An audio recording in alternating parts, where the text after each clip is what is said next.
கவிதையில் கிடையாது.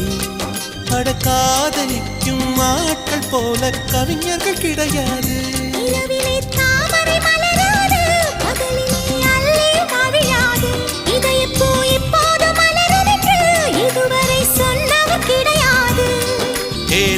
மோகினி ரம்பா ரம்பா உன்னை எடக்கெட தங்கம் தர துடிக்கும் நெஞ்சம். கைகள் தொடாமல் கண்களால் நெஞ்சை பந்தாடினாய்.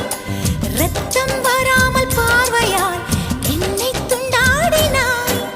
மலரே ஒரு வார்த்தை பேசு இப்படிக்கு பூங்காற்று.